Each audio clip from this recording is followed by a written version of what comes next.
Hi everyone! Do you enjoy the feeling of sunlight on your skin, but worry about what your dermatologist might say? Today we're going to learn 4 reasons why it's safe to have sensible sun exposure on your skin without long sleeves and sunscreen. My name is Martha and I'm a dedicated student of circadian quantum biology. I'm here on this channel to help you improve your mood and metabolism, your brain health, and lower your risk for a number of chronic conditions like heart disease and dementia, for example. I got thinking about skin cancer, which is not a fun topic, but I got thinking about it a couple of days ago when I went in for my annual exam with my dermatologist. And because I've been an avid sun lover since early 2023, learning about circadian and quantum health, I was a little nervous about what she would say, right? When she saw that I have some color on my arms and on my face, and she was worried that I'd gotten a sunburn. But what I've been doing is preconditioning in the early morning sunlight, and we'll talk about that a little bit more in this video. So you may also be worried about getting skin cancer, and that's totally understandable. Since the 1980s, dermatologists have really been telling us that all UV light is dangerous, right? You've probably heard that, that we have to be covered up every time we go out in the sun. That's only been in the last 4 decades that we've been told that. So I want to share the top 4 reasons why UV light is safe when we're outside. And I know you might be dubious, and on this channel I encourage you just to keep an open mind and maybe look into more resources if you're interested. And I include a lot of my favorite resources down in the show notes. The first reason why UV light, that's UVA, ultraviolet A, and ultraviolet B, the reason why UV light is safe for us during the day with sensible sunlight exposure is because all of the studies showing that UV light is dangerous have been done in laboratories, of course. In laboratories, the scientists are working under blue light, a lot of blue light in fluorescent lighting or standard LED lighting, which is not a natural representation of sunlight at all. And if we're going to say that UV light is dangerous, we'd need to do those studies outside where we get a balance of light in the spectrum. The second reason why UV light is safe for us with sensible sun exposure is because as human beings, we've been meant for all the time we've been on the planet, we've been meant to be exposed to the full spectrum of sunlight for many hours a day, if not all day long, with our ancestors many thousands of years ago. Yes, we can be deliberate in our sun exposure. We're not going to stay out all day until we're crispy. We're going to go into the shade if we start to feel some signs that we've had enough sun. And those include like a pinkening of your skin. Even if you have a darker complexion, you might get a pinkening, or you might get a feeling of heat in your skin. Those are signs that you've had enough sun. Doesn't mean you've had sun damage. It's just a warning. The pinkening is an erythema response. That means that it's time to get into the shade or put on a layer of clothing. But we can be out in UV light way more than we think we can without sunscreen.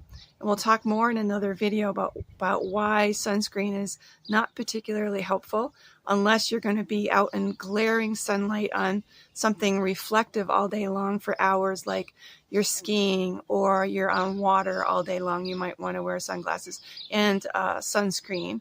In most cases, we want to avoid both sunscreen and sunglasses. Briefly, we don't want to wear sunglasses because in order for our body to create something called uric acid in our skin, which is a natural SPF, the light coming into our eyes needs to match the light on our skin. And if it doesn't match, then yes, we are definitely more likely to burn. The third reason why UV light is safe with sensible sun exposure is based on several studies. One is a major study in Sweden with almost 30,000 women over 20 years, and they self-reported into 3 groups. Women who totally avoided the sun, women who got a moderate exposure to the sun, and women who were self-reported as avid sun seekers. In this study that was published in 2016, so almost 10 years ago, but it's an excellent study, they show that women who are avid sun seekers were much less likely in those 20 years to die from any cause, 2 times less likely to die from anything, including skin cancer, than the women who were sun avoiders. It's true that in this study that the women who were sun seekers did have a higher rate of skin cancer, but they were dying from it way less frequently, right?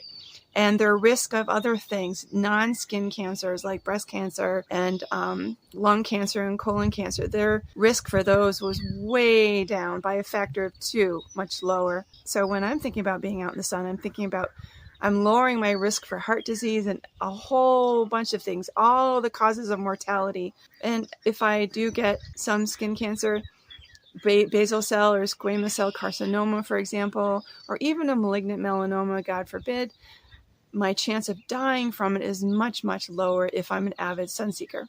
And number 4, it's safe to get sensible sun exposure because we're consistent about it. We're not sporadic. If we go out almost every day and get some morning light to precondition our skin, that morning light is essential for preconditioning our skin and getting our skin protected for sensible sun exposure later in the day when the UV is stronger. If we go out in the morning, 20 minutes is great, but if you can't do that, less is fine as long as you're consistent.